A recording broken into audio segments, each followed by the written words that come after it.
From New York, it's That Kevin Show. See, I knew it. Come on, Kev. What's a few classified documents between friends? I told you all the time. I knew it. I knew he had some too. Here he is, That Kevin.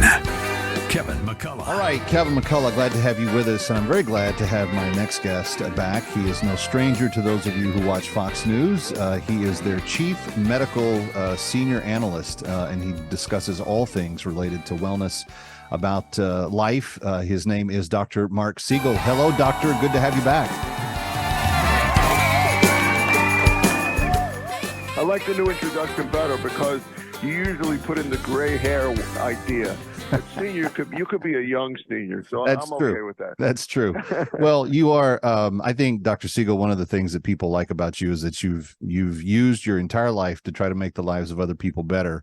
And we live in very perilous times. I want to talk about a couple of really heartbreaking stories because as we think about wellness in today's life, there's different challenges than there were when I was a kid growing up.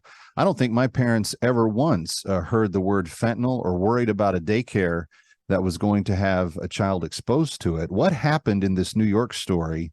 And why was it so easy for this child to come into contact with this very deadly toxic substance? Well, let's take it back 10 to 20 years and just start by saying physicians are culpable in a lot of this because fentanyl came on the market in the 1990s for pain meds for terminal cancer pain. And it was a really appropriate drug. We used fentanyl patches when I was in my training, and it worked for people that are in chronic pain. So we put it on the market, and then we started over-prescribing opioids to people that were having surgery, dental procedures, because we were taught that pain was the fifth vital sign, and we were overlooking it.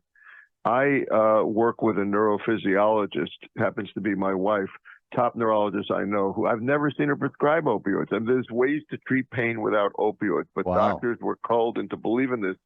And that opened the door, and we're only partly responsible, but that opened the door for people becoming addicted to pain meds, and that increased the opioid crisis in the illicit market. It fed it, really. It fed it.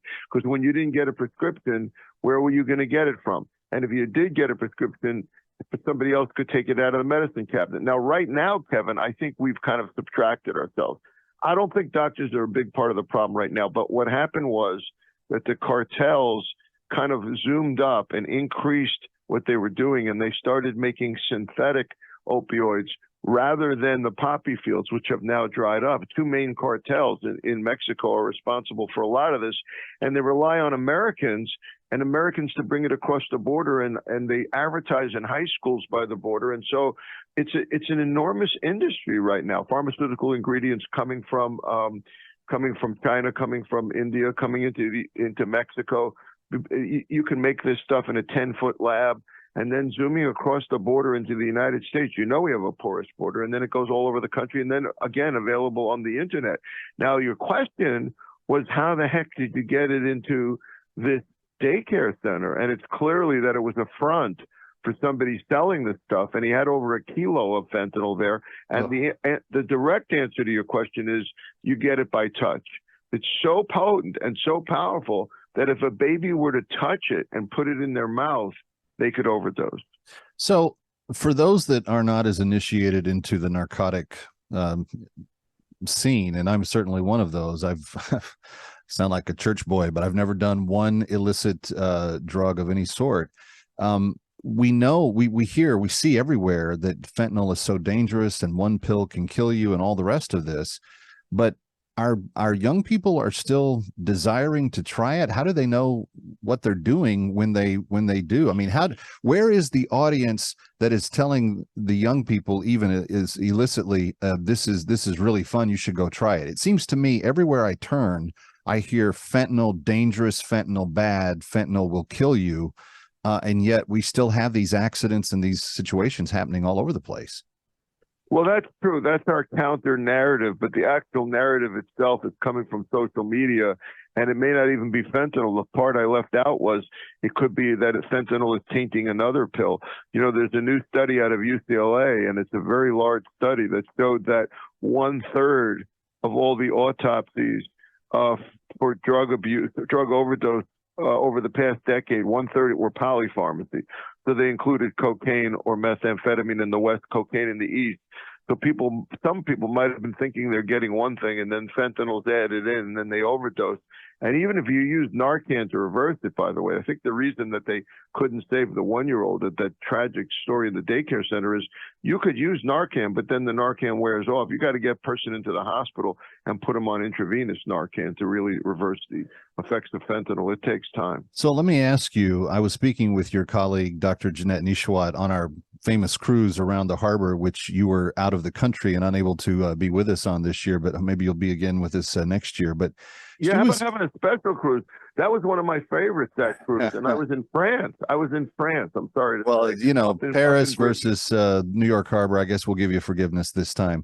But let me ask you, Jeanette brought up to me, she said, Kevin, we have all kinds of helps getting people medication. She goes, I don't understand why we don't have a greater interest in providing Narcan on a much more widely distributed basis, even over-the-counter type, applications, et cetera, because the need for it is that great. Do you echo those sentiments? Should it be more available than it is currently? Yes. And I spoke to the governor of Virginia when I came back from Paris, by the way, with no sleep. I interviewed the governor of Virginia, and he's doing just that in Virginia. You know, he's making a big push against fentanyl. He called Virginia a border state, by the way, which I think is very revealing. And Governor Glenn Youngkin, I'm talking about. Right. I'm all for. It's not just Virginia that's doing that. I'm all for getting Narcan more available. Now, people who say if you give Narcan, you're going to remind people they could be taking fentanyl. I don't buy that. I don't buy that. That's like saying, if I start talking to you about cigarettes, you're going to smoke them. That thinking never works. Just because you get the antidote out there doesn't mean you're going to have more people taking the drug. Well, it's the idea of at least having it as available as the drugs are. I think we lost 100,000 citizens last year to fentanyl, did we not, Dr. Siegel? Yeah, and I bet Dr. Jeanette said to you the following, which is also true, which is, there's no downside to Narcan. You could shoot it up the nose of someone that didn't overdose, and nothing's going to happen to them. There's no negative, so we definitely need it, and anyone can use it. It doesn't have to be a physician. Well, and that's one of the reasons why I think for both of the things that you just said, I think it's a good idea, and I kind of echoed that. We're going to take a quick break, and when we come back, I want to talk with Dr. Marc Siegel about something that is being put into the discussion across the board, everywhere from the NFL to primetime television, et cetera. It is suicide prevention, and what is the real epidemic that we are facing here in this country, and are there things that we can do to begin to stem this dangerous trend? We'll get into all of that. Maybe Governor Youngkin had some thoughts on that as well. We'll talk about all that and more with Dr. Marc Siegel as we continue. I'm Kevin McCullough from New York. Don't go away.